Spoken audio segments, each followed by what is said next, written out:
એમાં આ બેનું દીકરીઓ છે ને એમને હું તો ખાસ કહું કે ફેશનનું માપ રાખજો, દેહના પ્રદર્શન ન હોય. બાપુ તમે તો એક શક્તિ છો, ધારો તો આજે બાળીને ભસ્મ કરી દો, એ તાકાત છે તમારી. હું એક દાખલો તમને આપું કે એ રામાયણ નો કે સીતાજી લક્ષ્મણ રેખા ઓળંગી ગયા અને એનું હરણ થયું. આખી દુનિયાને ખબર છે બાપુ માઇલપા ઉતરવું નથી ને સાંભળ્યું છે બધાએ.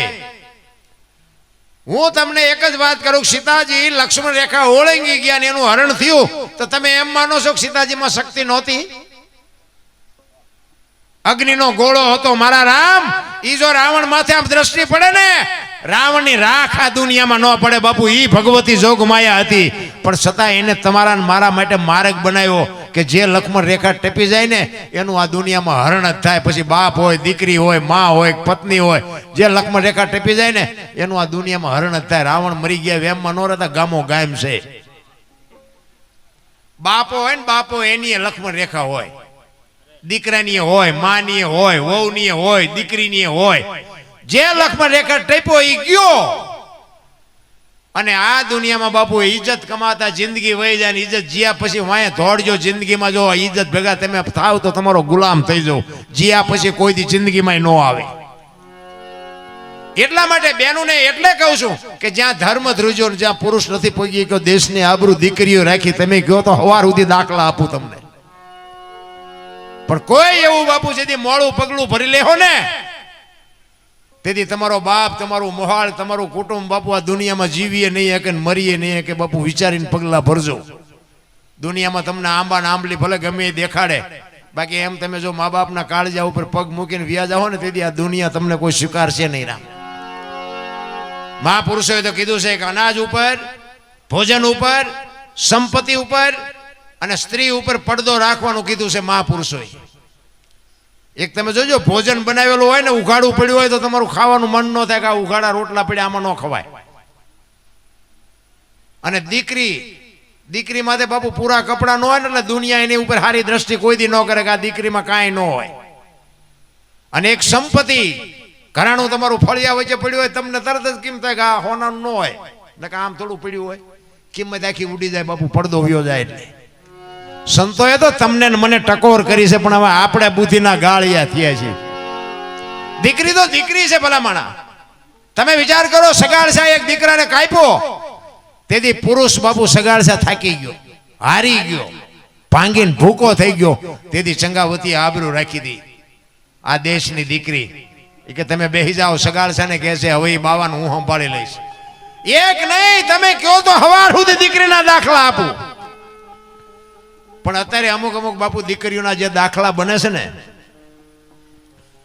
કોર્ટમાં બાપુ આમ હામાં ઉભા હોય ને બાપ હોય ને બાપ 80-90 વર્ષની ઉંમરનો અભણ બુઢો બાપ ગામડાનો આમ પાઘડી ઉતારીને દીકરીના ખોળામાં નાખે કે બેટા મારી આબરૂ તારા હાથમાં છે ને એના સામે નજર ન કરે અને બીજા લુખા લફંગા હારે હાલતી થઈ જાય. તેથી મા બાપના કાળજામાંથી શું વીતતી છે. રામ અરે મારા બાપ સમય મળ્યો છે કાંઈક વિચારી લ્યો. બધાને બંગલા ને ગાડીઓ ન મળે, પણ મારા બાપ કોણ, મારા મામા કોણ, મારા કાકા કોણ, આની ખુમારી જોઈએ. રામ અને ઈ જે તમને લઈ જવા વાળો હોય છે ને એ મનમાં વિચારતો છે કે આ મા બાપની ન થઈ મારી શું થાય. જે હોય એ 6 મહિના 12 મહિના 2 વર્ષ 5 વર્ષ પછી તમને બાપુ એ રખડતી જ મૂકે, બીજી વાત જ ન હોય.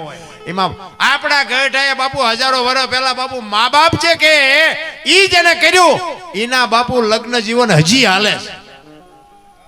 અને હું એમ કહું છું કે આ બધા ભણેલાના ચમ 8 દિવસ તૂટે છે. તમે આટલા બધા હોશિયાર છો, તૂટે ચમ? તો ગઢા કે એ કરવામાં વાંધો શું છે?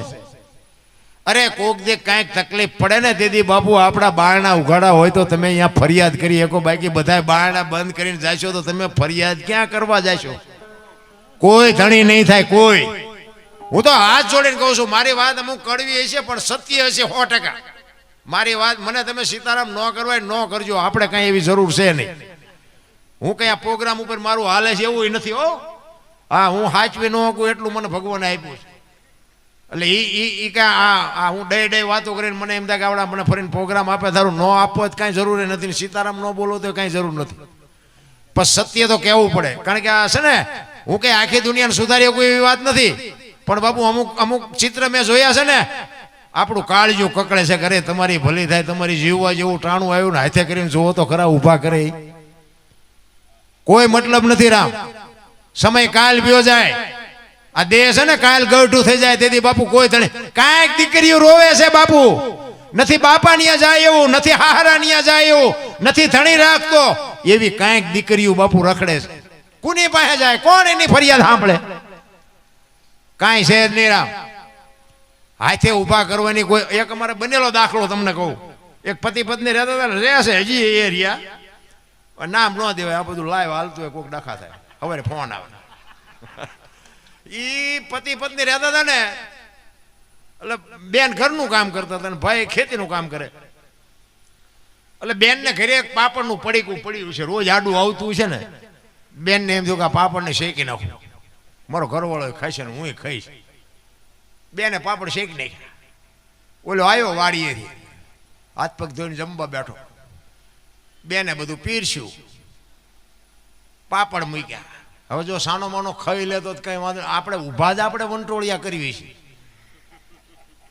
જો સાનો માનો ખાઈ લે તો વાંધો ને એને શું કીધું ખબર છે એ કે પાપડ ભાંગી દે એની વહુ કે ભગવાને તમને હાથ નથી આપ્યા એ કે હાથ આપ્યા છે પણ તું મારી વહુ શું ભાંગી દેવાનો છે કે નથી ભાંગી દેવાનો તો હવે મેળ હોય ભાંગી દે ને ન હોય ભાંગી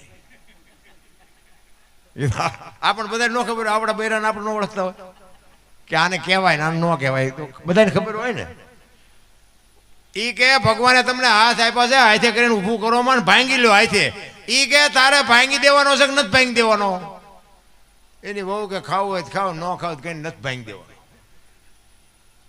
પાપડ ન ભાંગ્યો ઘર ભાંગી ગયો એ રખડે બે હકીકત ની વાત કરું છું તમને કદાચ વિશ્વાસ ન આવતો આપણી ગાડી ખાલી છે હાલો બે જાવ હવે તમને દેખાડો જો આ બેન ને આ ભાઈ એ રખડે હવે કે સમાધાન કરાવો